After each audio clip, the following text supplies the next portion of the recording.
Pahayag. Unang kabanata. Ang sulat na ito ay tungkol sa mga bagay na inihayag ni Hesukristo na mangyayari sa lalong madaling panahon. Ibinigay ito ng Diyos kay Kristo upang maihayag naman sa mga naglilingkod sa Diyos. Kaya inihayag ito ni Kristo sa lingkod niyang si Juan sa pamamagitan ng anghel na kanyang isinugo. Ako si Juan, at pinapatotohanan ko ang lahat ng nakita ko tungkol sa inihayag ng Diyos at sa katotohanang itinuro ni Hesukristo. Mapalad ang bumabasa at ang mga nakikinig sa sulat na ito kung tinutupad nila ang nakasulat dito, sapagkat ang mga sinasabi rito ay malapit nang mangyari. Pagbati sa 7 iglesia.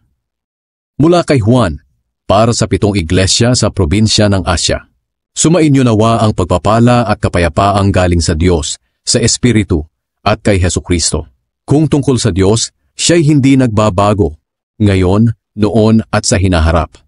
Kung tungkol sa 7 espiritu, siya'y nasa harapan ng trono ng Diyos.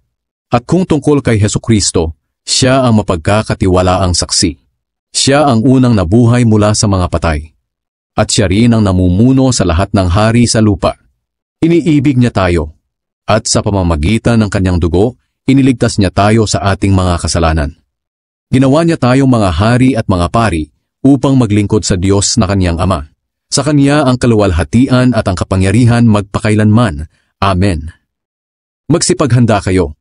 Darating si Jesus na nasa mga ulap.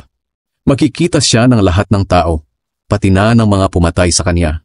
At iiyak ang mga tao sa lahat ng bansa sa mundo, dahil sa takot nilang sila ay parurusahan na niya. Totoo ito, at talagang mangyayari.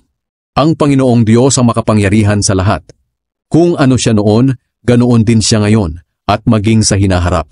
Kaya sinabi niya, Ako ang Alpha at ang Omega. Nagpakita si Kristo kay Juan. Ako si Juan na kapatid ninyo at kasama sa paghihirap, paghahari at pagtitiis dahil tayo ay na kay Jesus. Itinapon ako sa isla ng Patmos dahil sa pangangaral ko ng salita ng Diyos at ng katotohanang itinuro ni Jesus. Noong araw ng Panginoon, pinuspos ako ng banal na espiritu. At narinig ko ang malakas na tinig na parang tunog ng trumpeta mula sa aking likuran. At ito ang sinabi sa akin, Isulat mo kung ano ang makikita mo, at ipadala agad sa 7 iglesia, sa Efeso, Esmirna, Pergamum, Thyatira, Sardis, Philadelphia, at Laodicea. Nang marinig ko ito, lumingon agad ako upang tingnan kung sino ang nagsasalita sa akin. At nakita ko ang 7 ilawang ginto. Sa gitna ng mga ilawan ay may nakatayong parang anak ng tao. Mahaba ang damit niya na umaabot sa kanyang paa at may gintong pamigkis sa kanyang dibdib.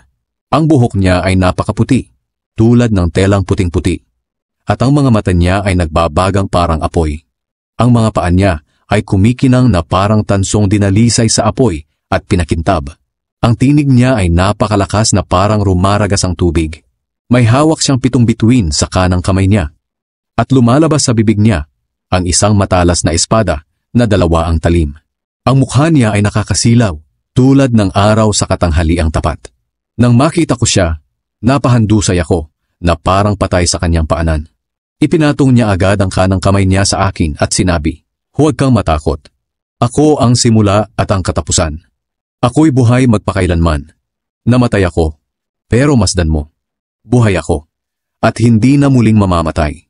Nasa ilalim ng aking kapangyarihan ng kamatayan at ang lugar ng mga patay. Kaya isulat mo ang mga bagay na ipinapakita ko sa iyo, ang mga bagay na nangyayari ngayon, at ang mangyayari pa lang. Ito ang ibig sabihin ng 7 bituin na nakita mo sa kanang kamay ko, at ang 7 ilawang ginto. Ang 7 bituin ay ang 7 anghel na nagbabantay sa 7 iglesia, at ang 7 ilawang ginto ay ang 7 iglesia.